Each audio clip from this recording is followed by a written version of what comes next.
পুরনো গ্রিন কার্ডের যেই সব কেস আগের ছিল এগুলা আবার তারা পুনরুজ্জীবিত করবেন এবং এগুলা ইনভেস্টিগেট করবেন।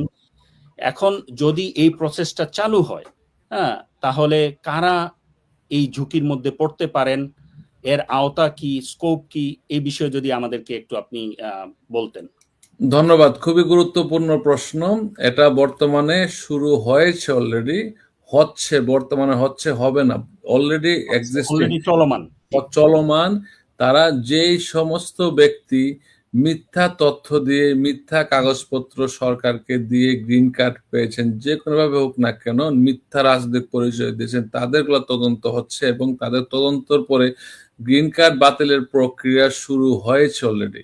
গত কিছুদিন আগে আমেরিকান নিউজে আসছে তারা 21,000 লোককে তদন্ত করেছিল, এর মধ্যে 60% দেখা যাচ্ছে ভুয়া কাগজপত্র দিয়ে গ্রিন কার্ড পেয়েছে। আপনাকে একটা এক্সাম্পল দিতে পারি।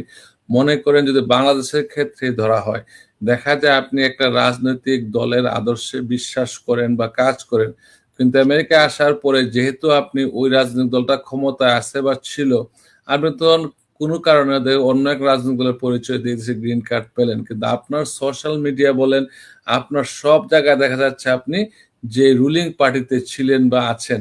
সেই ক্ষেত্রে তারা যখন ফাইন্ড আউট করবে, আপনার কোনো প্রমাণ লাগবে না, তারা কিন্তু এই প্রমাণটা তো অটোমেটিক আপনার সোশ্যাল মিডিয়া থেকে পেয়ে যাচ্ছে। তখন তারা আপনাকে রিকল করতে পারে কেসটা। দেন রিকল করার পরে আপনাকে কি হবে, তারা গ্রিন কার্ড বাতিলের প্রক্রিয়া শুরু। রিকল করা মানে তাকে এন্ট্রি ইস্যু করবে, notice stature before the immigration court, এটাকে মাস্টার হিয়ারিং দিবে। তারপর আমি সন্তুষ্টজনক উত্তর দিতে না পারলে আপনার গ্রিন কার্ড রিভিউক, আপনি দেশে চলে যান, ডিপোর্টেশন হয়ে যাচ্ছে। আরো কেস যেগুলো হচ্ছে, ধরুন কেউ হয়তো বিয়ের মাধ্যমে আমেরিকা আসছে, দেশে তার বিয়ে গোপন রেখে এখানে এসে বিয়ে করলো, এখন দেখা যায় দেশের কোনো হদিস নাই, দেশে বলে আসছে, এখানে বলছে আনমেরিড, কিন্তু যদি তারা ফাইন্ড আউট করে সে আসলে একজন বিবাহিত ছিল, সত্য গোপন করেছে, এই ক্ষেত্রে গ্রিন কার্ড বাতিল হতে পারে। কেউ হয়তো বয়স কম দেখে আমেরিকা আসছে, তার আসার কথা ছিল 21-এর নিচে বয়স দেখে, সে তো বয়স বেশি দেখে একটু কম দেখে আমেরিকা চলে আসছে, হয়তো প্রতারণা করেছে। সত্য সত্য আসলে কিন্তু আসা যায়।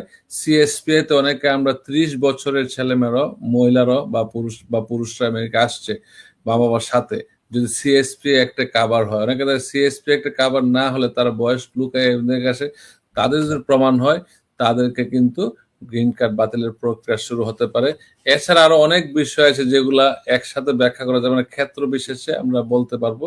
এবং সত্য একটা কথাই হলো, আমি সবাইকে রিকোয়েস্ট করি, মিথ্যা তথ্য দিয়ে যত বেনিফিট আপনি নেন না কেন, যদি সিটিজেন হওয়ার পরেও ধরা পড়ে, তখন কিন্তু তারা গ্রিন কার্ড বাতিল হতে পারে। আরেকটা জিনিস হচ্ছে এমপ্লয়মেন্টের ক্ষেত্রে অনেকে দেখবেন বাংলাদেশের খুবই একটা লোভনীয় যে যে প্রক্রিয়া হচ্ছে এমপ্লয়মেন্ট বেসড ভিসায় তারা চলে আসতে চাচ্ছে, ইবি3 আনস্কিল ক্যাটাগরি। এখন দেখা যাচ্ছে যে অনেকে এজেন্সির মাধ্যমে কাজ করে, তারা কোনো প্রতিষ্ঠান, যে প্রতিষ্ঠান থেকে স্পন্সর করে, তাদের চিনেও না, শুধু নাম ছাড়া কোনো যোগাযোগ নাই, এবং আমেরিকা আসার পর তারা এই প্রতিষ্ঠানে দেখা যায় প্রতিষ্ঠান বন্ধ হয়ে গেছে, প্রতিষ্ঠানে কাজ নাই, তারা ওই স্টেটে হয়তো যায়ও না। এইসব ক্ষেত্রে তারা যদি 5 বছর পরে নাগরিকও হয়ে থাকে, এগুলোও কিন্তু তাদেরকে হিউম্যান ট্রাফিকিং এ ধরতেছে, যে এজেন্ট গুলাকে। এখন এই দুই ব্যাপারে টেক্সাস অনেকে অ্যারেস্ট করেছে, সেগুলো চলমান প্রক্রিয়া, এগুলো আগে ছিল না, কিন্তু ট্রাম্প প্রশাসন একটু প্রচার করছে একটু বেশি, এবং এই প্রচারের মাধ্যমে সে জনগণের সতর্ক করতে চাচ্ছে, এবং ইটস এ কন্টিনিউয়াস প্রসেস, সে কিন্তু চালিয়ে যাচ্ছে।